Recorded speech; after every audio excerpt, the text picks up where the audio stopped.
Ja, hallo, daar ben ik weer. Mijn naam is Claudia Heidel en ik wil graag stilstaan bij de vraag: wat is Do-in Yoga? Wat is Do-in Yoga? Het is misschien een van de eerste vragen die je te horen krijgt als je als docent, Do-in Yoga docent, aan de slag gaat. En het lijkt ook meteen wel een van de moeilijkst te beantwoorden vragen. Nou, hoe komt dat nou? Dat heeft te maken met het feit dat Do-in Yoga veel meer is dan alleen de bewegingen die je maakt. Alleen de kata's, alleen de oefeningen, de asana's zoals het in de yoga heet. Je gaat met je lichaam ga je naar bepaalde houdingen toe. En die houdingen laat je ook naar je toe komen. En dan is het een bepaalde manier waarop je in die houding gaat en ademt en beweegt, die uiteindelijk iets teweeg brengt in jou. En het zelfhelend vermogen in eerste instantie in jou ondersteunt.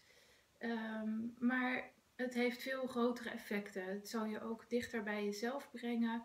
En meer bewust maken van waar je mee bezig bent in het leven. Waar je voor staat. Welke angsten je hebt. En welke overtuigingen je hebt. Dus afgezien van de start en het bewegingsplezier die je hebt bij Do-in Yoga, gaat er een soort sneeuwbaleffect plaatsvinden. En als je eenmaal aan het oefenen bent en steeds meer ontdekkingen doet, wordt het in feite steeds minder makkelijk om aan een beginner uit te leggen. Dus alle ingewikkelde dingen overboord gegooid, kunnen we teruggaan naar de eenvoud, teruggaan naar de basis. De Do-in Yoga is een bewegingsleer, een oefenkunst, waarbij je met behulp van kata's, houdingen, oefeningen, het zelfhelend vermogen in je lichaam ondersteunt. En letterlijk lekkerder in je vel gaat zitten. Het is stilstaan bij bewegen. Dus er zit een momentum in van bewustwording, van verstilling, meditatief karakter.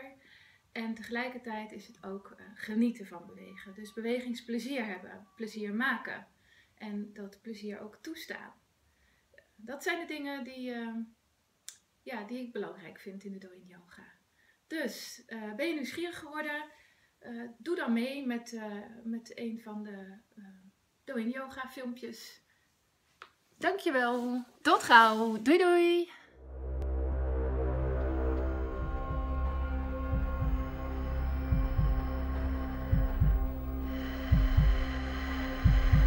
Neviem to dať do slov. Ale joga ti môže zničiť život. Tak, ako si ho poznal doteraz. Je to balans, rovnováha, nerozdeliteľná dvojica tela a mysle. Žiadne občasné cvičenie, ale prax. Dlhodobý prístup, spôsob ako žiť, ktorý ti prinesie nové hodnoty. Naučí ťa samostatnosti, nezávislosti, prinúti ťa popasovať sa so životom, vyhrať nad problémami. Žiť život tak, ako ho chceš ty. Yoga si našla mňa, je to môj život už vyše 10 rokov. Spoznal som cez ňu veľa ľudí a precestoval celý svet.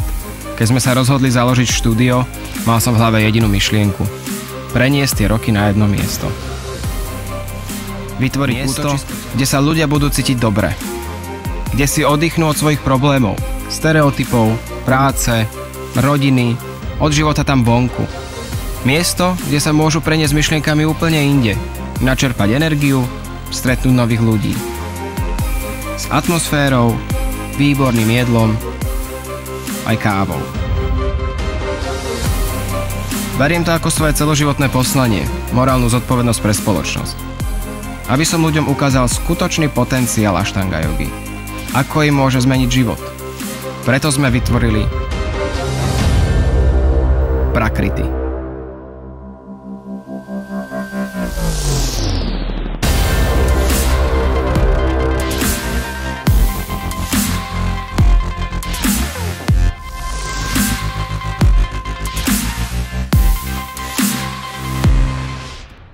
Hi, this is Alex, and I want to answer a question, and I'm going to use this in a moment. The question is, what do you consider the best postures for women who complain of frozen shoulders? Okay, so we're starting with a yoga assumption that yoga can actually do something. And we're starting with the assumption that a yoga pose could do something. So let's just break that down for a second. I personally would not start with poses. What we want to start with is one of two things. One of three things. The very first thing you should do, if you haven't yet, if you don't remember it, is check out Gil Hedley's video on YouTube, and it's called The Fuzz Speech. The Fuzz Speech by Gil Hedley. You've got to check this out, because in a short nutshell, it shows one of the fundamental reasons we could get a frozen shoulder. There's many reasons. It could be mental, could be emotional, could be physical, as a source, as a reason we might be frozen. But to a large degree, there's a sense that this won't move, and then tissue builds up around it. So for the person for who that is the case, that the tissues won't work, or there's pain involved, then pose is the last thing I would do, or one of the last things I would do. To preempt, to set the shoulder up for success, there's two things that we want. One is pain-free movement, and two is to introduce change from the outside. So pain-free movement might look something like this. I walk in, and I say, this shoulder is frozen. It hurts if I move it beyond here. It hurts if I move it beyond here. Without knowing anything else, one thing you could do to empower me is to start working with pain-free movement. Now, if we really open up to being creative, to letting go of assumptions and even what we think we know, we might just start out with what's simple movement that would give me success without pain. And what this does is it starts to connect movement with joy, with pleasure.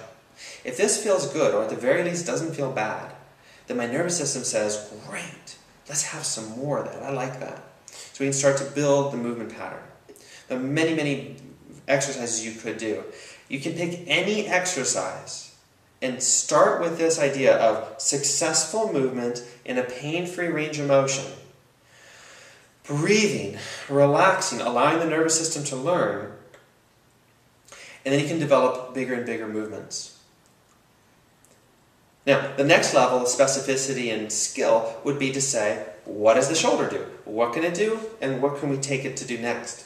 So remember that there's a few specific ranges of motion that build up all the movement patterns.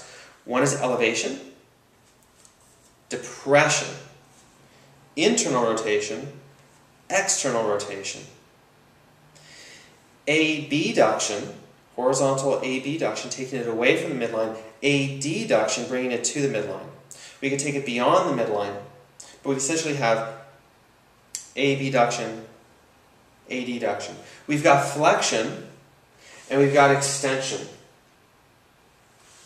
If I've forgotten any, you add it to the list below or write to me. But I think that's most of them. We can combine them in a movement that's called circumduction. So the question, one thing to do very specifically and very skillfully would be to assess someone's shoulder movement and ask them to do each one and assess them, rate them, score them. How do they do on each one? And that way you can track progress along all of those ranges of motion. And what's beautiful is you don't have to have any exercise repertoire to simply say, let's do a little bit of abduction. Okay, it hurts there? Great, let's hang out right there and play with a few other movement patterns. And just let it be gentle. Let the nervous system allow for success. If I can't take my hand out here with being completely pain-free, then strengthening, challenging it, and loading it with force in a pose might be a horrible idea. Forcing my arm to come into shoulder flexion, when flexion is only one of about 9 ranges of motion that I can do, might not be the best use of my energy and time to try to help a shoulder that's really, very upset. So again, movement patterns is number one. Now, I'm holding this yoga tune-up ball because this is one of the best tools. It's squishy, so it's gentle as a therapy ball. It's one of the best tools you could possibly use to introduce movement on your own from the outside. Now, you can get a rolfer, you can get a great body worker, and I can recommend some people. And they are going to really, really help you if they know what they're doing. But this is a great way to work with yourself. And you've got all sorts of wonderful muscles that will affect your shoulder. So again, without knowing anything about why that shoulder is frozen in the first place, we know that pec minor is a really rich source of relief. Your rotator cuff muscles, your supraspinatus, your teres minor and infraspinatus, your subscapularis, you can dig in there with your thumb. These are muscles that are really super wonderful to introduce movement from the outside. Then working into your deltoid, your lats, your serratus anterior. All these muscles are really wonderful to introduce movement on the outside. And if you don't have a therapy ball, you can use an apple. More seriously, you can just work it from the outside. And subtle movement from the outside can start to break up scar tissue and introduce more circulation to allow for the movement that needs to come in for healing to happen. So these are the two things. Pain-free movement patterns in your basic directions of movement for the shoulder. Play with pain-free movement patterns that involve all of your joints, including your neck. This is much more skillful and highly leveraged than any particular pose you could do. And then once you've got a good foundation through the movement and through soft tissue work that you do on yourself or someone else introduces for you, then you can start to challenge yourself with particular poses held for a bit longer period of time. Always keeping in mind that what actually creates healing here is the connection between the effort that you're producing and the sense of ease and comfort that you're holding. And when you work too hard, you actually can do some damage. So I invite you to hold the original definition of an asana and even of yoga, which is that intersection, the place in the middle between effort and ease. So I hope that's helpful to really think through what would be really beneficial for someone with a frozen shoulder. And if you have any questions, email me at alex@iglesia.com. Thank you.